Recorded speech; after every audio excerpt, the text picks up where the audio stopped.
Hello everyone, this is caution भी। स्वागत है आपका नाइस टेक एजुकेशन मेरे इस चैनल में। ओके, आज के इस वीडियो में हम डिस्कस करेंगे सीपीयू के बारे में। आज के इस वीडियो में हम जानेंगे सीपीयू है क्या, कितने प्रकार का होता है, उसकी कार्य प्रणाली कैसी है, कैसे उसको मेज़र करते हैं, कितने मॉडल्स में अवेलेबल है, और इसके अंदर जो प्रक्रिया होती है उसके अंदर का जो स्ट्रक्चर है सीपीयू के अंदर का वो कौन कौन सा है, किस तरह काम करता है, इस बारे में इस वीडियो में हम डिस्कस करेंगे। ये वीडियो इंपॉर्टेंट होने वाला है जिन लोग कंप्यूटर एग्जाम्स की प्रिपरेशन कर रहे हैं, जो भी लोग कंप्यूटर एग्जाम्स की तैयारी कर रहे हैं, डीसीए पीजीडी से स्टडी कर रहे हैं या कंप्यूटर फंडामेंटल के बारे में स्टडी कर रहे हैं, उन सभी के लिए वीडियो बड़े काम का है। जो भी इंपॉर्टेंट इन्फॉर्मेशन लगे उसे नोट कीजिएगा। तो चलिए शुरू करते हैं वीडियो। सबसे पहले जानते हैं सीपीयू है क्या।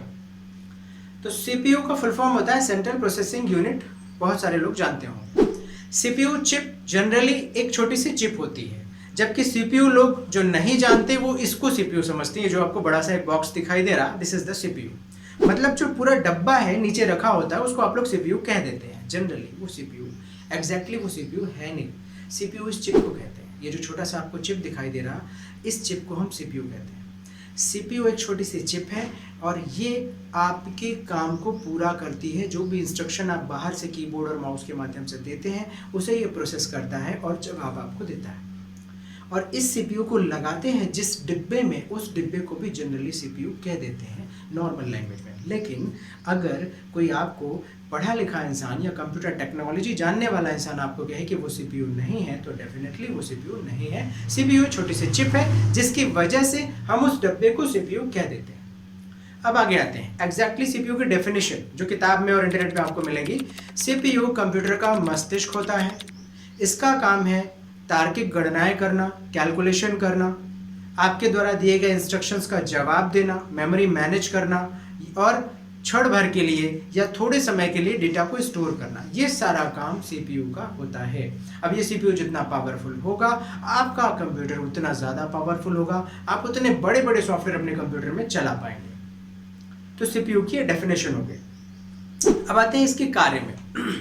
सीपीयू का कार्य क्या है? सीपीयू का कार्य मेनली कहा जाए तो 3 है। पहला, कैलकुलेशन करना, मतलब जो आप इंस्ट्रक्शंस बाहर से देते हैं उसको कैलकुलेट करेगा, उसका आंसर बनाएगा, उसका जवाब आपको देगा, पहला।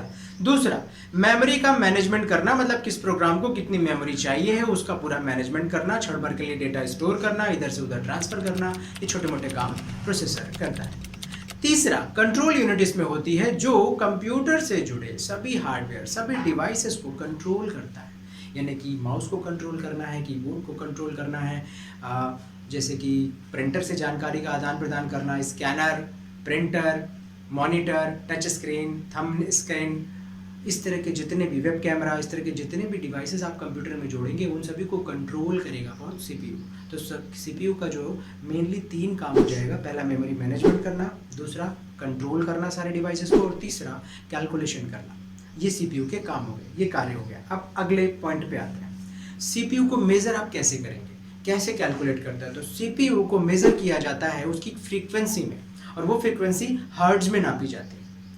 सीपीयू पुराने जो आते थे वो 2.0 गीगाहर्ट्ज, 2.5 गीगाहर्ट्ज, 2.8 गीगाहर्ट्ज, 3.0 गीगाहर्ट्ज इन कैपेसिटीज में अवेलेबल हैं। सीपीयू को इन फ्रीक्वेंसी में यानी हर्ट्ज में नापा जाता है। जितना ज़्यादा उसका हर्ट्ज होगा उतना पावरफुल वो लगभग रहेगा। तो ये उसका मेजरमेंट करने का तरीका हो गया। अब सीपीयू जो कैलकुलेशन करता है, आपके सवालों का जो जवाब देता है, इसकी कैलकुलेशन स्पीड क्या होती है पता है आपको? इसकी स्पीड लाखों में है। 1 लाख कैलकुलेशन पर सेकेंड इसकी एक्चुअल स्पीड होती है सीपीयू की। अब और नए जो प्रोसेसर्स लॉन्च हो रहे हैं उसकी कैपेसिटी और बेटर हो सकती है, भविष्य में हो सकता है मेरा वीडियो आप 4 साल बाद देख रहे हो तो कैलकुलेशन और बेटर हो जाए, तो उसको आप अपडेट कर सकते हैं। आगे ये कैलकुलेशन के बारे में हो गया। इसके बाद अगला पॉइंट है इसके अंदर क्या क्या चीजें होती हैं, मतलब इसका आंतरिक स्ट्रक्चर जो होता है वो क्या है। इधर डायग्राम देखिएगा आप, ये डायग्राम आपको इंटरनेट पे सब जगह मिल जाएगा। आप गूगल सर्च करेंगे तो इस डायग्राम में आपको मिलेगा कि सीपीयू के अंदर कौन कौन से अंदर के भाग होते हैं। तो एक होता है आपका एएलयू जिसका फुल फॉर्म होता है अरिथमेटिक लॉजिक यूनिट। एएलयू का फुल फॉर्म नॉर्मली आप आलू कह सकते हैं इसको, ठीक है। तो एएलयू हुआ। एएलयू के बाद सीयू कंट्रोल यूनिट, उसके बाद एमएमयू मेन मेमोरी यूनिट, ये 3 पार्ट होते हैं सीपीयू के अंदर। इस सीपीयू में जो 3 भाग है, फॉर एग्जांपल आप किसी डिपार्टमेंट में जाएंगे, जैसे फॉर एग्जांपल पूरे भारत को या इंडिया को कंट्रोल करने के लिए हमारे प्रधानमंत्री जी हैं, वो सब डिसाइड करते हैं कि क्या करना है क्या नहीं करना है, कौन सी योजनाएं लानी है, कौन सी योजनाओं पे क्या नीचे से किसी ने कंप्लेन करी या कुछ मांग की तो उन्होंने जवाब देना है कि क्या करना है, तो डिसाइड वो करते हैं। लेकिन स्ट्रक्चर कैसे बटा हुआ है कि सबसे पहले आपको नीचे किसी से संपर्क करना पड़ेगा, वो ऊपर पहुंचाएंगे, फिर कैबिनेट में जाएगा, कैबिनेट के बाद फिर सबसे टॉप लेवल पे पहुंचेगा, वहां से वो पास होगा, फिर वो वापस नीचे आएगा। सेम कंडीशन, आप एक कहानी के तौर पे इसको समझिएगा, रटने की कोशिश मत करिएगा। समझिए, सीपीयू एक प्रोसेसर चिप है और उसके अंदर भी कई भाग हैं, मतलब उसके कई वर्कर्स हैं साथ में उसके, जो लोग पूरे काम को कंप्लीट करते हैं। अब हम और अंदर पहुंच गए। अभी तो आप इस छोटी सी चिप को समझ रहे थे कि हमारा सारा काम करके देता है। अब जब आप स्ट्रक्चर के बारे में पढ़ेंगे तो आपको समझ में आएगा कि अंदर काम होता कैसे। इसमें अरिथमेटिक लॉजिकल यूनिट है, उस एएलयू का काम है कैलकुलेशन करना, मैथमेटिकल कैलकुलेशन और रीजनिंग टाइप की कैलकुलेशन कौन करता है? एएलयू करता है, ध्यान रखिएगा। तो हम जो सवाल करते हैं, हम कीबोर्ड से कोई इंस्ट्रक्शन या ऑर्डर देते हैं तो वो सबसे पहले घूम करके इधर ही आता है और एएलयू उसका जवाब बनाता है कि क्या जवाब देना है, वो जवाब देगा। अब यहाँ सवाल जवाब कैसे होते हैं, हमारे इंस्ट्रक्शन कैसे पहुंचते, देखिए इंस्ट्रक्शन आएगा, इनपुट होगा मेन मेमोरी यूनिट में, मेन मेमोरी उसको कंट्रोल यूनिट को देगा और इधर से जाएगा एएलयू के पास, एएलयू उसका जवाब बनाएगा, वापस मेमोरी को देगा, मेमोरी उसको आउटपुट की तरफ भेज देगा कि ये मॉनिटर पे जवाब आपको मिल गया। इस तरह से काम होता है। मैंने बताया था इसकी क्रियाओं के बारे में कि इसका मेमोरी मैनेजमेंट का काम होता है। तो ये देखिए एमएमयू यहाँ पे आ रहा है, इसका काम है मेमोरी मैनेजमेंट करना। सीयू यहाँ पे आ रहा है कंट्रोल यूनिट। मैंने आपको वर्क बताया था कि ये सारे डिवाइसेस को कंट्रोल भी करता है। कौन? सीपीयू। सीपीयू सारे डिवाइसेस को कंट्रोल भी करता है, तो कंट्रोल यूनिट यहाँ पे लगा हुआ है। और अरिथमेटिक लॉजिक यूनिट जो है ये आपके सवालों का जवाब देता है, कैलकुलेशन का काम करता है। तो ये 3 इसके भाग हो गए, 3 भाग सीपीयू के अंदर होते हैं, जिसमें ये इस तरीके से प्रोसेस वाइज काम होता है। उधर से इनपुट मिलेगा, इनपुट मिलने के बाद इंस्ट्रक्शन एक दूसरे के पास जाएंगे, फिर रिटर्न आंसर आएगा और फिर आउटपुट में बाहर आएगा। अब और अंदर चलते हैं थोड़ा सा, एक स्टेप और। अरिथमेटिक लॉजिक यूनिट जो है एएलयू, इसके अंदर रजिस्टर भी होता है और अक्यूमुलेटर भी होता है। अभी और डीप चले गए। वैसे सीपीयू के चैप्टर के ऊपर आप स्टडी करोगे ना तो पूरी किताब है, इतना छोटा सब्जेक्ट नहीं है, फिर भी मैं आपको कोशिश करूंगा कि 10 मिनट में पूरी चीजें समझा पाऊं। सीपीयू जो होता है, सीपीयू में ये 3 भाग हुए, इन 3 भाग में एएलयू में हम पहुंच गए। एएलयू हमारा कैलकुलेशन का काम करता है। अब उसके और अंदर चलते हैं। एएलयू के पास रजिस्टर और एक्यूमुलेटर होता है। जब हम कोई इनपुट इंस्ट्रक्शन देते हैं, कोई सवाल भेजते हैं, हमारी तरफ से कोई कमांड डालते हैं अंदर, तो वो कमांड इनके पास आता है। कमांड इसके पास आता है तो एएलयू के पास जो रजिस्टर है उसमें कमांड आके रुकता है, फिर उस रजिस्टर से कमांड आगे बढ़ता है, एएलयू के पास आता है, वो उसका जवाब बनाता है, वापस रजिस्टर में डालता है और आगे भेजता है। ये ठीक वैसे ही हो रहा है जैसे आप ऑफिस में रजिस्टर देखिए ना, ऐसी कहानी के तौर पे समझ लीजिए कि हम कोई फाइल प्रोसेस करवानी होती है तो एक रजिस्टर में फाइल रखते हैं, आगे बढ़ाते हैं, वो उसको साइन करके आगे अधिकारी को दे दिया, उसने उसको दे दिया, उसने उसको दे दिया, वहां से घूम करके फाइल बाहर आ गई। सेम वैसे ही काम हो रहा है। उसी तर्ज पर इसका नाम रजिस्टर रखा गया है कि रजिस्टर में हम फाइल्स को प्रोसेस करने के लिए आगे बढ़ाते हैं, तो यहाँ पे नाम भी इसीलिए उसको रजिस्टर दिया गया है। और एक्यूमुलेटर 2 होते हैं यहाँ पे। रजिस्टर का काम है फाइल को प्रोसेस करने के लिए आगे बढ़ाना, रजिस्टर के अंदर बस होती है जिसे कहते हैं सिस्टम में जो डेटा ट्रांसफर होता है वो बस के थ्रू होता है, बस में लोड करके आगे बढ़ाया जाता है। इसको भी वैसी कहानी की तरह समझ लीजिए, बस जितनी बड़ी होगी उतने ज़्यादा लोग एक साथ आगे बढ़ पाएंगे। तो आपका जो डेटा है वो बस में लोड होता है और आगे प्रोसेस के लिए बढ़ता है। बस 16 बिट प्रोसेसर आपने सुना होगा, ऑपरेटिंग सिस्टम में आपने सुना होगा 16 बिट ऑपरेटिंग सिस्टम। अभी आपने विंडोज 7 में सुना होगा कि 64 बिट का ऑपरेटिंग सिस्टम है, ये 32 बिट का ऑपरेटिंग सिस्टम है। ये वही चीज़ है, उस शब्द को यहाँ से कनेक्ट करिए। सीपीयू में भी 32 बिट का रजिस्टर होता है, 64 बिट का रजिस्टर होता है। रजिस्टर जितना बड़ा होगा उतना ज़्यादा इंफॉर्मेशन और इंस्ट्रक्शंस लोड होकर के आगे बढ़ पाएगा। तो इस बिट का ज़्यादा होना ज़रूरी है, बस का बड़ा होना ज़रूरी है, ताकि आपके प्रोसेस जल्दी हो पाए और अच्छे से हो पाए। तो ये हुआ आपका रजिस्टर और एक्यूमुलेटर के बारे में। ये दोनों किसके अंदर है? ये आपके एएलयू के अंदर है। एएलयू किसके अंदर है? प्रोसेसर चिप के अंदर है। पूरा स्ट्रक्चर मैंने अच्छे से आपको एक्सप्लेन किया। तो ये है आपके सीपीयू प्रोसेसर चिप का अंदर का स्ट्रक्चर, जिसके अंदर सारी चीज़ें आपको मिलती हैं। इसको समझना बहुत ज़रूरी है, नहीं तो कन्फ्यूज़न बहुत क्रिएट होगा, आपको समझ में नहीं आएगा कि सीपीयू काम कैसे करता है। आगे अब ये जो सीपीयू है ये हमारी लैंग्वेज नहीं समझता। अब अगले टॉपिक में आते हैं, what is the language. CPU सिर्फ binary code, decimal code, hexadecimal code और ऑक्टल कोड इन्हीं को समझता है। अब ये क्या होता है, इधर आई बटन पे ये थंबनेल आपको दिखाई दे रहा है, इस पे जाइए, बाइनरी लैंग्वेजेस के ऊपर पूरा वीडियो बना रखा है, उसको अगर आप देखेंगे तो ये चीज़ें आपको सॉल्व हो जाएंगी, समझ में आ जाएगा कि what is the language.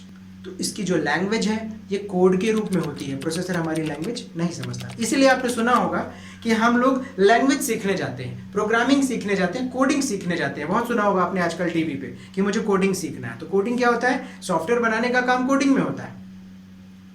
Codings आप सीखोगे मतलब आप प्रोसेसर की लैंग्वेज को सीख रहे हो। प्रोसेसर में आप सॉफ्टवेयर बनाना चाहते हो तो उस प्रोसेसर से बात करनी पड़ेगी ना, ताकि उस प्रोसेसर में सॉफ्टवेयर चले, तो उसकी लैंग्वेज को, उसकी कोडिंग्स को सीखना पड़ेगा। That is called the coding. तो वो कोडिंग जो है वो हम सीखते हैं और उसमें लिखते हैं और उसी को वो समझता है और फिर हमको सॉफ्टवेयर बना के बाहर देता है। हम हमारी लैंग्वेज में सॉफ्टवेयर बनाने की कोशिश करेंगे तो पॉसिबल नहीं है, नहीं बन पाएगा। अब और आगे बढ़ते हैं। तो ये हो गया इसकी भाषा के बारे में, इसको आप अच्छे से समझिएगा। अब और आगे आते हैं, अगला पॉइंट है जो आपका जो सीपीयू का टाइप है, टाइप्स के बारे में आते हैं। कितने प्रकार के सीपीयू होते हैं?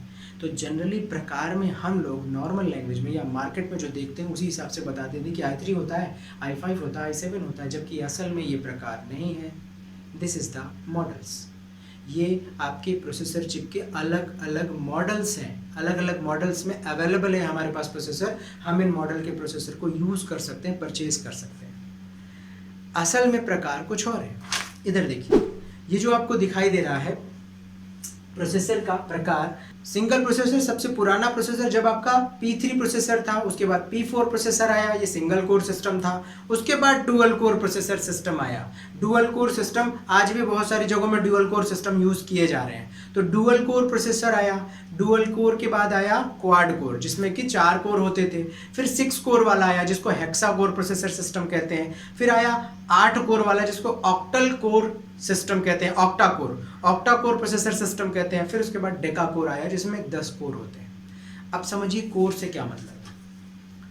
आपके प्रोसेसर में कोर्स ज़्यादा है, कोर्स मतलब कोड, नॉट कोर्स, कोर। तो आपके प्रोसेसर में सिंगल कोर है, आपके द्वारा दिए गए इंस्ट्रक्शन प्रोसेसर के पास आएंगे, वो जवाब बना के आपको देगा।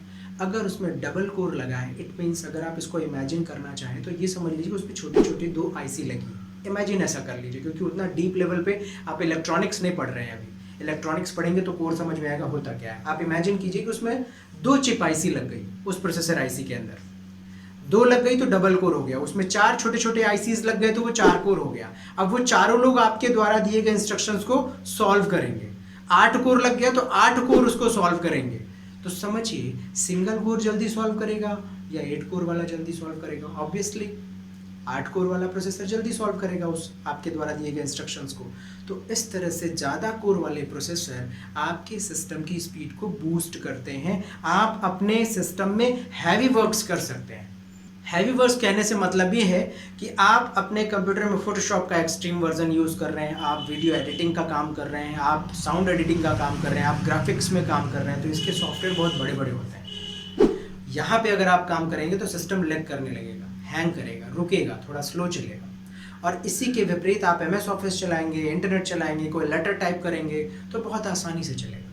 तो ये डिफरेंस है। अगर लेटर टाइप करने वाला काम आप हैवी प्रोसेसर में करेंगे तो उतना ही चलेगा, और लाइट प्रोसेसर में करेंगे तो दोनों में सेम आपको डिफरेंस ज़्यादा जानने को नहीं मिलेगा। जब आप ज़्यादा बड़ा काम करेंगे तो ये जो लाइट प्रोसेसर है जिसमें सिंगल कोर सिस्टम है ये अटकने लगेगा और ये आपका स्मूथ चलेगा। अब आता हूँ मैं उसके मॉडल्स में। अभी आपने प्रकार समझा, मॉडल देखिए, ये है मॉडल। मॉडल में क्या आता है, आपके मॉडल जो होते हैं प्रोसेसर्स के, वो सबसे पुराना मॉडल P3 है। P मतलब पेंटियम। इंटेल कंपनी ने पेंटियम प्रोसेसर बनाया था उस समय, तो P3 प्रोसेसर सबसे पुराना प्रोसेसर है। ये जो प्रोसेसर है मेगाहर्ट्ज में था, गीगाहर्ट्ज में नहीं था, याद रखिएगा। 800 मेगाहर्ट्ज, 750 या 600 मेगाहर्ट्ज का ये प्रोसेसर होता था। इसके बाद P4 प्रोसेसर आया 1.4 गीगाहर्ट्ज। उसके बाद P4 के बाद डुअल कोर प्रोसेसर आया, फिर क्वाड कोर प्रोसेसर आया, ऑक्टा कोर प्रोसेसर आया, फिर उसके बाद i3 प्रोसेसर आया, i3 के बाद i5 आया, फिर i7 आया, उसके बाद i9 भी लॉन्च हो गया है।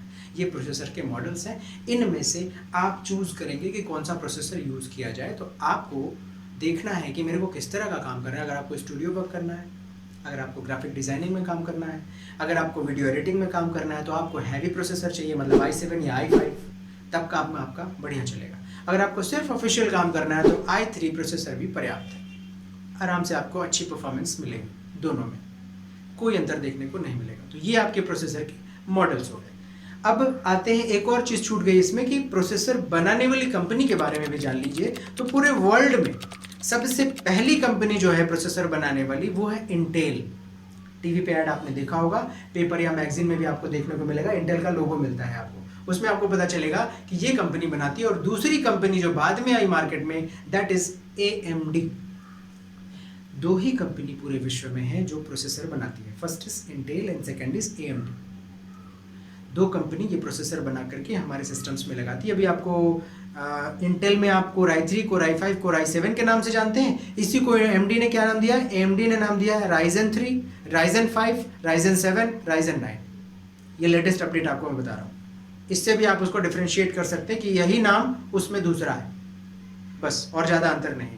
तो ये था आपका प्रोसेसर के बारे में पूरा डिटेल।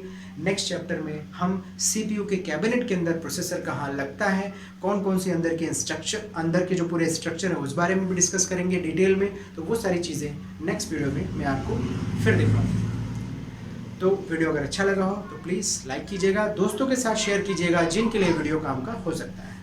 तो नेक्स्ट वीडियो आने तक के लिए हैव अ गुड डे।